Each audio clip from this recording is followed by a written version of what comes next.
बिस्मिल्लाहिर्रहमानिर्रहीम अस्सलाम वालेकुम students. First year biology lecture number 2 and chapter number 1 cell structure and function का। और आज जिस टॉपिक को डिस्कस करने जा रहे हैं दैट इज़ प्लाज्मा मेम्ब्रेन। तो अपने टॉपिक की तरफ चलते हैं। तो प्लाज्मा मेम्ब्रेन को हम 2-3 तरीक़ों से डिफाइन कर सकते हैं। कहते हैं कि plasma membrane is the outer living boundary of the cell, यानी कि सेल की जो सबसे आउटर मोस्ट लेयर या फिर आउटर मोस्ट मेम्ब्रेन होती है दैट इज प्लाज्मा मेम्ब्रेन।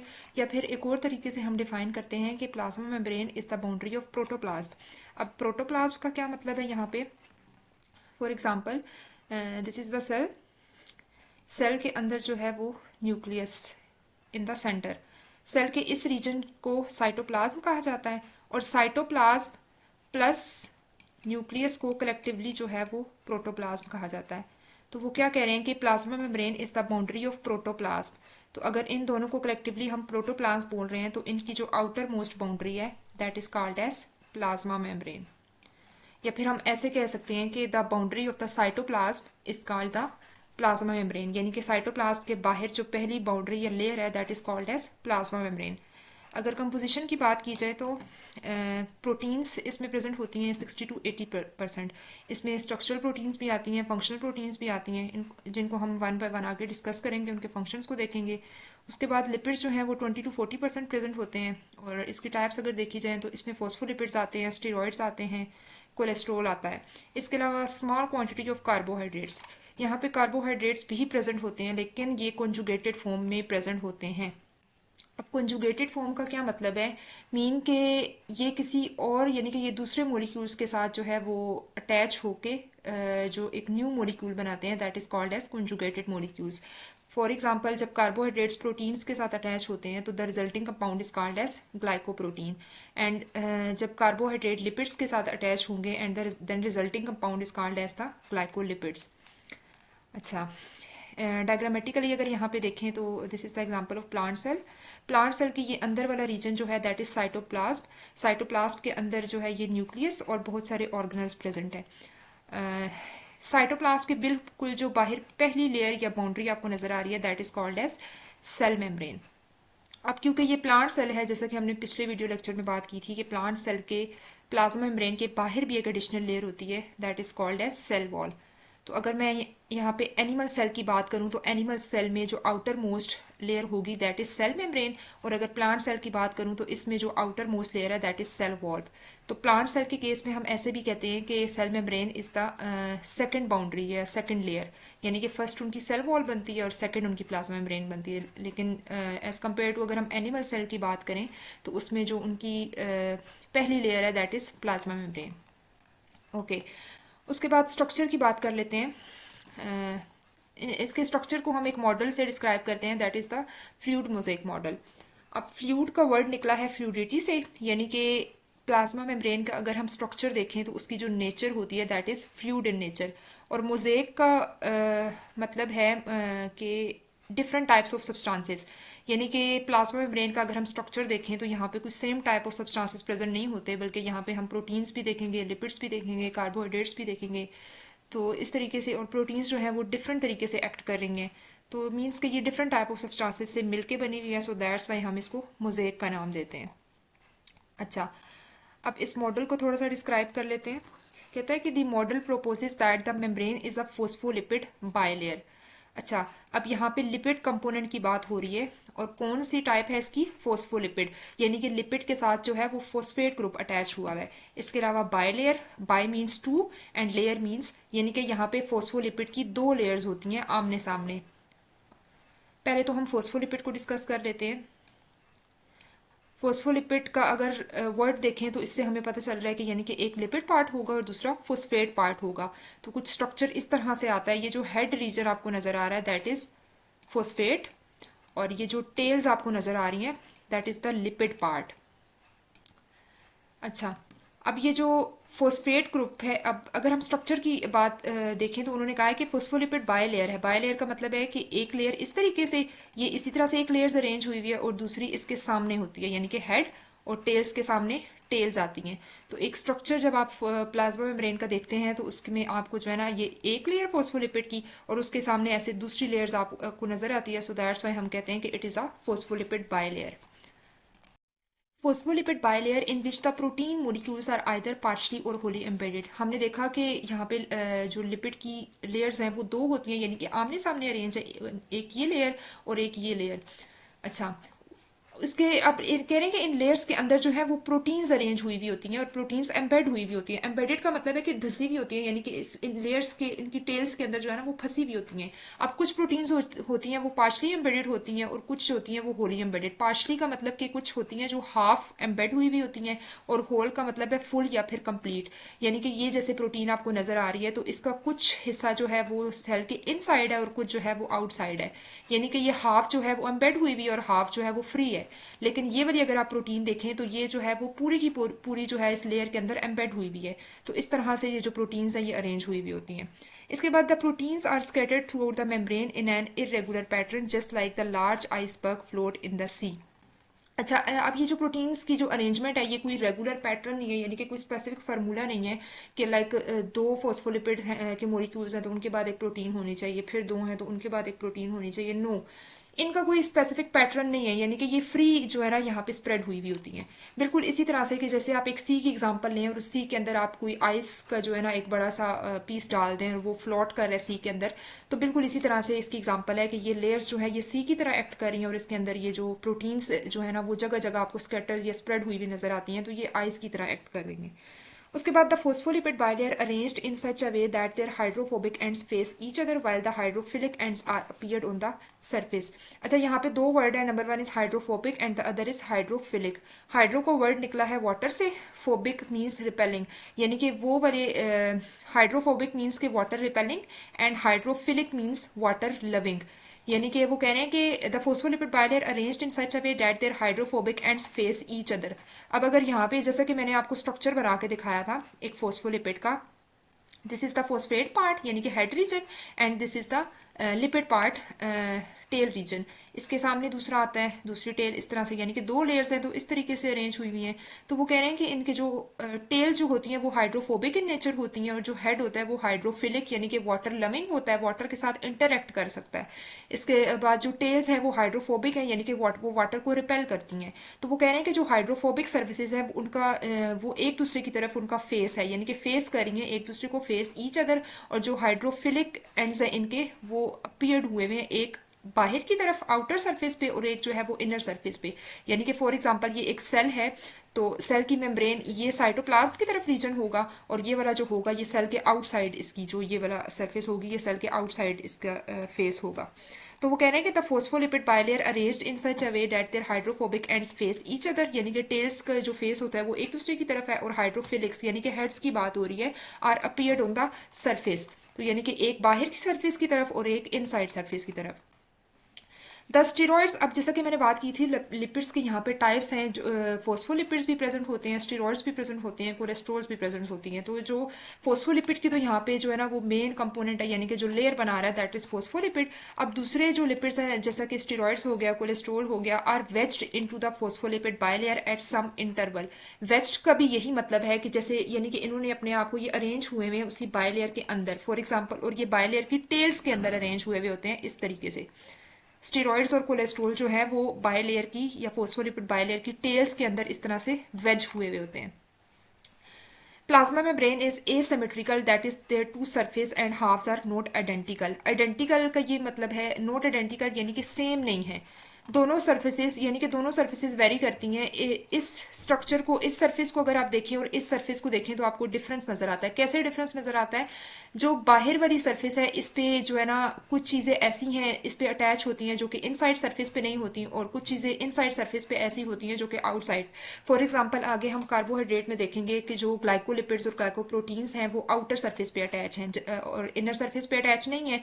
इसी तरीके से और भी बहुत सारी प्रोटीन्स कुछ ऐसी हैं जो आउटर सरफेस पे अटैच हैं और इनर पे नहीं है। तो इसलिए हम कहते हैं कि ये जो प्लाज्मा मेम्ब्रेन है वो एसिमेट्रिकल है, यानी कि कोई इसकी स्पेसिफिक सिमेट्री नहीं है कि दोनों मेम्ब्रेन्स एक जैसी नहीं है।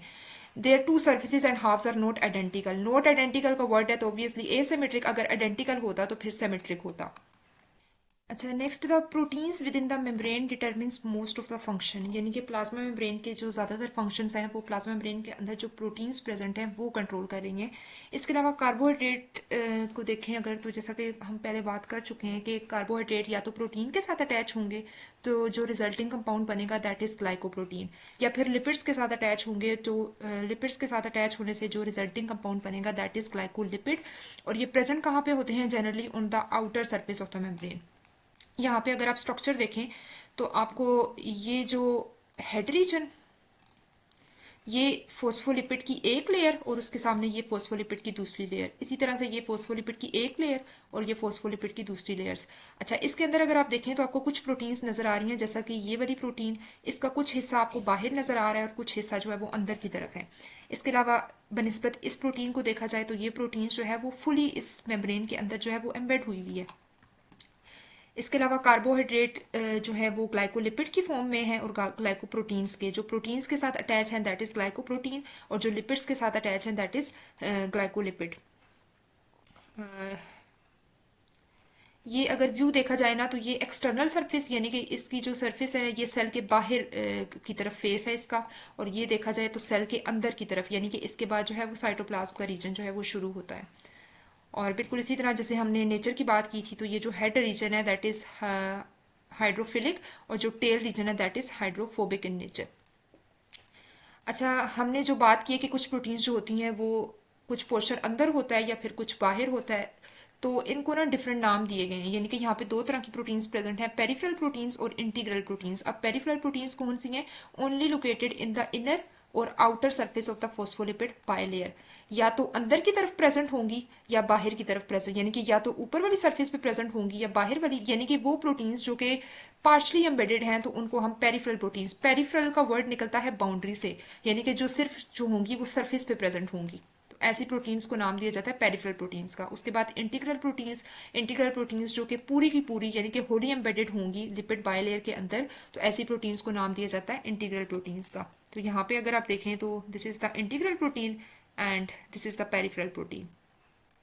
उसके बाद फंक्शंस को देखा जाए तो the lipid part of the plasma membrane controls the fluidity. अब जैसा कि बात की, क्योंकि इसका नाम फ्लूइड मोज़ेक है, फ्लूइड का वर्ड फ्लूइडिटी से निकला है, यानी कि प्लाज्मा मेम्ब्रेन की जो नेचर है that is the fluid in nature.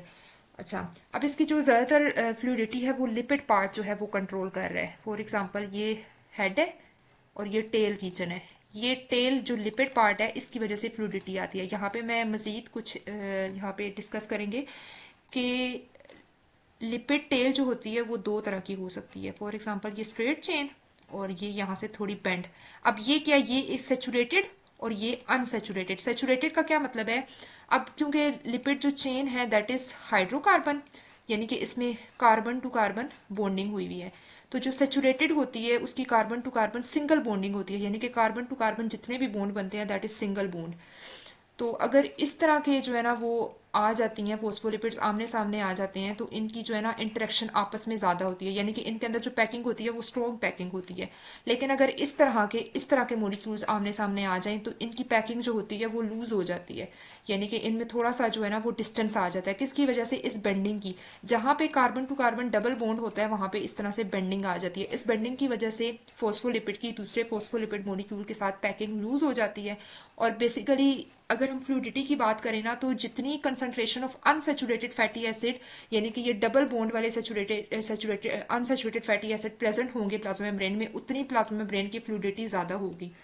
जैसा कि आप कंपेयर करें सॉलिड और लिक्विड को, सॉलिड को हम देखें तो उसकी जो मॉलिक्यूल्स होते हैं वो एक दूसरे के साथ स्टिक हुए होते हैं, यानी कि उनके दरमियान जो इंटरमोलिकुलर फोर्सेज होती हैं वो स्ट्रॉन्ग होती हैं और उनको तोड़ना जो है मुश्किल होता है। बनस्बत इसके लिक्विड की बात करें तो लिक्विड में जो मॉलिक्यूल्स होते हैं वो इतने ज़्यादा स्टिक नहीं होते, उनमें बॉन्डिंग कम होती है, यानी कि इसी वजह से जो वाटर एक लिक्विड है और उसकी नेचर क्या है? फ्लूइडिटी है। तो इसी तरह से अगर आप इनके दरमियान जो है ना वो बॉन्डिंग या पैकिंग लूज कर देंगे तो इसमें जो है ना वो फ्लूइडिटी इंक्रीज कर जाती है, और जब आप इनकी पैकिंग जो है वो स्ट्रॉन्ग कर देंगे तो उनकी जो फ्लूइडिटी है वो डिक्रीज कर जाएगी। तो वो कह रहे हैं कि when the concentration of unsaturated fatty acid in phospholipid becomes greater the bilayer become more fluid that make the cell membrane more flexible. क्योंकि अनसैचुरेटेड फैटी एसिड जब आमने सामने आते हैं तो पैकिंग लूज होती है, इसी वजह से वो कह रहे हैं कि अगर अनसैचुरेटेड फैटी एसिड ज्यादा होंगे तो लेयर जो है वो ज्यादा फ्लूइड होगी और ज्यादा फ्लेक्सिबल होगी। अच्छा, cholesterol helps to stabilise the lipid bilayer. अच्छा, कोलेस्ट्रॉल जैसा कि हमने पहले बात की, जो स्टेरॉइड्स और कोलेस्ट्रॉल्स हैं वो क्या कर रहे हैं कि इन लिपिड बाइलेयर के अंदर वेज हुए हुए होते हैं। अगर कोलेस्ट्रॉल का हम फंक्शन देखें तो ये लिपिड बाइलेयर को स्टेबल कर रहा है। अच्छा, यहाँ पे कोलेस्ट्रॉल जो है वो डुअल फंक्शन परफॉर्म कर रहा है, यानी कि दो इसके रोल हैं यहाँ पे कि फॉर एग्जांपल ये मैं एक लेयर बना रही हूँ, ठीक है, फोस्फोलिपिड की एक ये लेयर और उसके सामने दूसरी लेयर। तो बेसिकली जो कोलेस्ट्रॉल है वो इधर इनकी टेल्स के अंदर वेज हुए हुए होते हैं। अब टेल्स के अंदर क्यों होते हैं? क्योंकि phospholipid cholesterol is also a type of lipid, और वो लिपिड और नॉन पोलर है, तो ऑब्वियसली जो हेड रीजन है वो पोलर इन नेचर है, तो कभी भी नॉन पोलर पोलर के साथ अटैच नहीं हो सकता।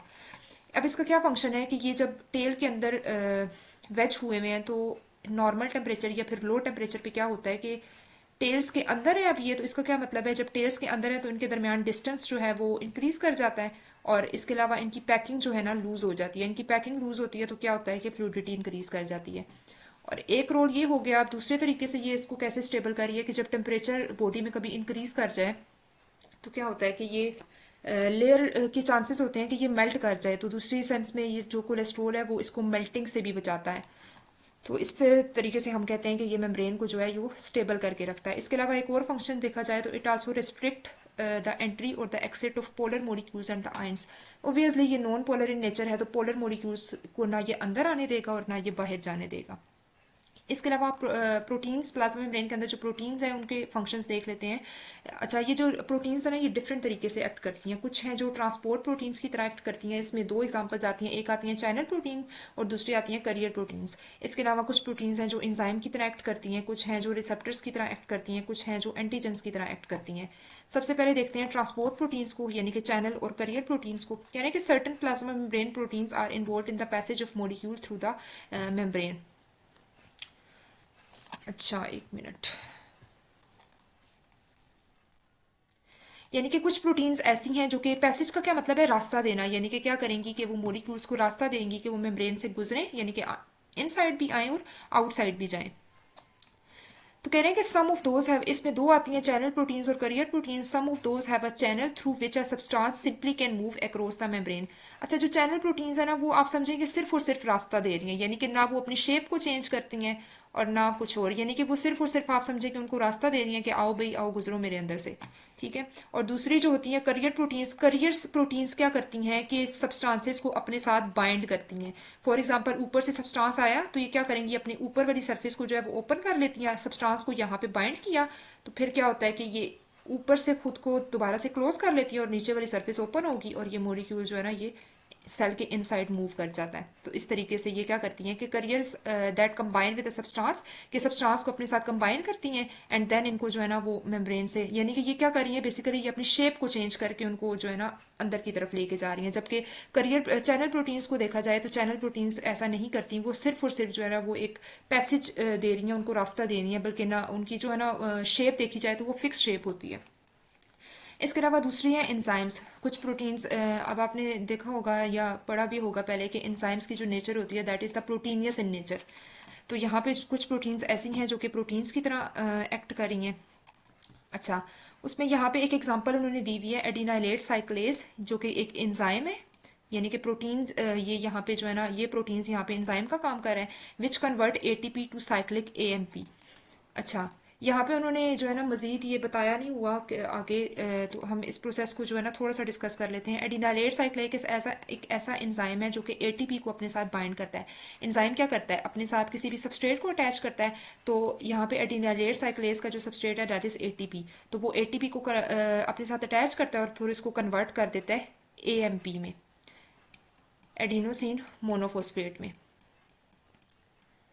अच्छा, अब ये एडिनोसिन माइनो, अब इसे हम साइक्लिक एएमपी को क्यों बोल रहे हैं, क्योंकि इसका जो यानी कि अगर आप स्ट्रक्चर देखें तो वो कुछ आपको साइक्लिक फॉर्म नजर आती है, सो दैट्स वाई इसको साइक्लिक एएमपी। तो अब ये प्रोडक्ट जो हुआ है तो ये सेकंड मैसेंजर की तरह एक्ट करता है, यानी कि इसके पास कोई ना कोई मैसेज होता है और ये फर्दर जो है ना अंदर जाके डीएनए को देते हैं और डीएनए इसके अगेंस्ट जो है ना वो सेलुलर रिस्पॉन्स जो है ना वो जनरेट करता है।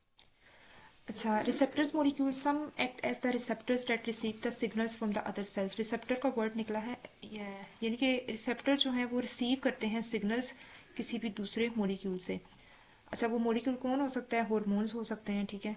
तो कह रहे हैं कि कुछ प्रोटीन्स जो है वो रिसेप्टर्स की तरह एक्ट करती हैं। अब रिसेप्टर्स हैं तो ऑब्वियसली वो सिग्नल्स को रिसीव करेंगे किसी दूसरे सेल से, और each type of receptor has a specific shape. For example ये सेल की लेयर है, ठीक है, इधर एक एंजाइम है जो कि रिसेप्टर की तरह एक्ट कर रहा है। अब यहाँ से एक हार्मोन आया तो वो क्या करेगा, इसको सिग्नल देगा और ये सिग्नल फिर अंदर जाएगा और इसके अगेंस्ट जो है वो सेल रिस्पॉन्स देगा। तो इस तरीके से जो है वो कुछ प्रोटीन्स, और कह रहे हैं कि हर जो रिसेप्टर आपकी बॉडी में पाया जाता है, हर टाइप ऑफ रिसेप्टर की एक अपनी शेप होती है और उस शेप के अकॉर्डिंग ही जो है ना वो स्पेसिफिक हार्मोन या स्पेसिफिक मॉलिक्यूल आके उधर अटैच हो सकता है। यानी कि हर रिसेप्टर के साथ जो है ना वो हर मॉलिक्यूल आके अटैच नहीं हो सकता। जैसे बिल्कुल एंजाइम की हम बात करें तो एंजाइम्स की जो एक्टिव साइट होती हैं उन पर स्पेसिफिक सबस्ट्रेट अटैच होते हैं, बिल्कुल इसी तरह से जो हर टाइप का रिसेप्टर है उसकी डिफरेंट शेप है और हर रिसेप्टर के लिए उसका जो है ना वो स्पेसिफिक हार्मोन या स्पेसिफिक सिग्नल होता है। The binding of molecules on receptors can bring about an intracellular response. Intra means inside, cellular means cell. अब जैसा कि मैंने बात की कि ये प्रोटीन जो है वो रिसेप्टर है, यहाँ से सिग्नल आया, सिग्नल अंदर गया, अब इसके अगेंस्ट सेल के अंदर से जो है ना वो रिस्पॉन्स जनरेट होता है, तो जिसको हम इंट्रासेलुलर रिस्पॉन्स बोलते हैं। फॉर एग्जांपल हार्मोन्स, कह रहे हैं कि हार्मोन्स जो है ना वो उनके पास सिग्नल्स होते हैं और वो हर टाइप का जो हार्मोन है वो अपने ही टारगेट सेल के पास जाता है। तो इसीलिए वो कह रहे हैं कि ब्लड के अंदर तो बहुत सारे हार्मोन सर्कुलेट कर रहे हैं लेकिन वो सिर्फ अपने स्पेसिफिक टारगेट सेल के पास जाते हैं और अपने स्पेसिफिक रिसेप्टर के साथ जाके अटैच होते हैं। इसके बाद कुछ प्रोटीन्स हैं जो एंटीजेंस की तरह एक्ट कर रही हैं। अच्छा, अब एंटीजेंस क्या होते हैं? फॉर एग्जाम्पल ये आपका ब्लड सेल है, ठीक है, रेड ब्लड सेल के ऊपर आपके पास जो है ना वो हर बंदे का स्पेसिफिक एंटीजन होता है। फॉर एग्जाम्पल एक पर्सन है जिसके ब्लड सेल के ऊपर एंटीजन ए है, तो जो एंटीजन होता है उस पर्सन का तो वही उसका ब्लड ग्रुप होता है। इट्स मीन कि इस पर्सन का ब्लड ग्रुप भी क्या होगा, ए होगा। अब जो एंटीजन बॉडी में प्रेजेंट होता है वही ब्लड ग्रुप होता है, और जो एंटीजन बॉडी में प्रेजेंट होता है उसके ऑपोजिट एंटीबॉडी प्रेजेंट होती है। फॉर एग्जांपल अगर एंटीजन ए है तो ब्लड ग्रुप भी ए है और एंटीबॉडी बी प्रेजेंट होगी। तो अगर बाहर से आप जैसे ब्लड ग्रुप लेते हैं तो अगर बाहर से कोई आप डिफरेंट एंटीजन ऐड करते हैं बॉडी के अंदर, फॉर एग्जांपल अगर मैं इधर क्या करूं कि बी एंटीजन ऐड करूं, यानी कि बी ब्लड ग्रुप जब मैं ऐड करती हूँ तो क्या होगा कि ये एंटीजन इसको रिकॉग्नाइज कर लेगा और ये अपने इम्यून सिस्टम को यानी कि एंटीबॉडी को हुक्म देगा या ऑर्डर देगा कि भाई जाके इसको खत्म कर दो। तो इस तरीके से भी कुछ प्रोटीन्स एक्ट करती हैं। कह रहे हैं कि some proteins are the antigens which enable the cells to recognise other cells, कि ये बाहर से आने वाले सेल्स को रिकॉग्नाइज करती हैं। फॉर एग्जाम्पल फॉरन मीन्स बाहर से आने वाले जितने भी एंटीजन्स हैं उनको रिकॉग्नाइज कर लेते हैं and attack by the immune system. और अगर वो आपकी बॉडी के एंटीजन से मैच नहीं कर रहा तो फिर क्या होता है कि वो इम्यून सिस्टम उनको अटैक करता है और उनको मार देता है। उसके बाद सेल सरफेस मार्कर्स, हमने ऊपर जो है ना वो कार्बोहाइड्रेट की फॉर्म्स पढ़ी हैं, ग्लाइकोलिपिड्स एंड ग्लाइकोप्रोटीन्स। इन्हें सेल सरफेस मार्कर क्यों कहा जाता है? एक तो ये सेल की सरफेस के ऊपर प्रेजेंट है, मार्कर्स यानी कि ये मार्क कर रहे हैं स्पेसिफिक सेल को। फॉर एग्जाम्पल के जो प्लाज्मा मेम्ब्रेन के ऊपर ग्लाइकोलिपिड्स और ग्लाइकोप्रोटीन्स प्रेजेंट है वो आप समझ लें कि वो एक टैग का काम कर रहे हैं। हर सेल के जो सेल सरफेस मार्कर होते हैं वो डिफरेंट होते हैं, तो they are involve in cell to cell recognition. यानी कि ये जो है ना सेल टू सेल रिकॉग्निशन का क्या मतलब है, जैसे कि मैंने बताया कि ये टैग का काम कर रहे हैं और हर सेल के जो सेल सरफेस मार्कर होते हैं वो डिफरेंट होते हैं। और दूसरा इनका फंक्शन क्या है? And sticking the correct cells together in the tissues, यानी कि टिश्यूज को बनाने का काम करें। किस तरह से? अब आपको पता है कि same type of tissue same type of cells मिलते हैं तो टिश्यू की फॉर्मेशन होती है। तो अब सेम टाइप ऑफ सेल्स को जोड़ना जो है वो इन सेल सरफेस मार्कर का काम है। तो वो क्या कह रहे हैं? And sticking the correct cells, यानी कि सही सेल को पहचान के और सेम टाइप ऑफ सेल्स को इकट्ठा करके जो टिश्यू की फॉर्मेशन करते हैं तो वो कौन करते हैं? बेसिकली सेल सरफेस मार्कर करते हैं। इसके अलावा हम यहाँ पे देखते हैं रेगुलेशन। रेगुलेशन का क्या मतलब? Regulation of cells interaction with its environment by plasma membrane. Regulation का ये मतलब होता है कि ना ज्यादा बढ़ने देना और ना ज्यादा कम होना, यानी कि नॉर्मल पे रखना। Of cells interaction with its environment, यानी कि अब प्लाज्मा मेम्ब्रेन है, प्लाज्मा मेम्ब्रेन के अंदर जो सेल है उसका इंटरेक्शन हो रहा है बाहर वाले एनवायरनमेंट के साथ। किस तरीके से? अब प्लाज्मा मेम्ब्रेन जो है बाहर से चीजों को अंदर लेके आ रही है, बाहर लेके जा रही है। तो कह रहे हैं कि ये सेल मेम्ब्रेन किस तरीके से इन सेल के अंदर वाले या बाहर वाले एनवायरनमेंट को जो है बाहर वाले एनवायरनमेंट के साथ जो है ना इसने बिल्कुल नॉर्मल लेवल पे रखा हुआ है, ना ज्यादा चीजों को होने दे रही है ना बाहर जो कम होने दे रही है। Plasma membrane regulates the cells interaction with its environment by controlling the transport of material. अब ये किस तरह से इसने जो है ना बाहर वाले एनवायरनमेंट से सेल के एनवायरनमेंट को बचा के रखा हुआ है, यानी कि एक नॉर्मल लेवल पे रखा हुआ है। किस तरीके से? Bye controlling the transport of material, यानी कि अब ऐसा भी नहीं है कि ये हर चीज को अलाउ कर दे, प्लाज्मा मेम्ब्रेन जो है वो हर चीज को अलाउ करती है अंदर आने देना और बाहर जाने देना। नो, ये यानी कि ये इस तरीके से ट्रांसपोर्ट करवा रही है कि सेल के जो अंदर का एनवायरनमेंट है वो बाहर वाले एनवायरनमेंट से डिस्टर्ब ना हो। तो ये ट्रांसपोर्ट किस तरीके से हो रही है, यानी कि इसका क्या मकसद है, transport across plasma membrane occurs to obtain nutrients. अब क्योंकि सेल को एनर्जी भी चाहिए और एनर्जी चाहिए तो फिर आपको न्यूट्रिएंट्स भी चाहिए होंगे, सेल को न्यूट्रिएंट्स चाहिए, तो न्यूट्रिएंट्स को ऑब्टेन करने के लिए ट्रांसपोर्ट हो रही है। इसके अलावा एक्सक्रीट वेस्ट सब्सटेंसेस, अब सेल के अंदर जो चीज़ें ज़रूरत हैं वो यूज़ होगी और जो वेस्ट सब्सटेंसेस बच जाते हैं तो उनको सेल से बाहर निकालना भी ज़रूरी हो जाता है, तो ये इसकी भी ट्रांसपोर्ट होती है। इसके अलावा सीक्रेट यूजफुल सब्सटेंसेस, ऐसे सब्सटेंसेस जो कि सेल के अंदर बन रहे हैं लेकिन उनकी ज़रूरत सेल से बाहर है, तो उनकी ट्रांसपोर्ट जो है वो सेल से फ्रॉम इनसाइड टू आउटसाइड करवाना। इसके अलावा जनरेट आयनिक ग्रेडियंट बोलते हैं आयनिक डिफरेंस जब आप क्रिएट कर देते हैं आयंस का, यानी कि आउटसाइड आयंस की कंसंट्रेशन ज़्यादा करनी है और बाहर कम करनी है ताकि एक आयनिक डिफरेंस जो है वो क्रिएट हो जाए, यानी कि ग्रेडियंट क्रिएट हो जाए।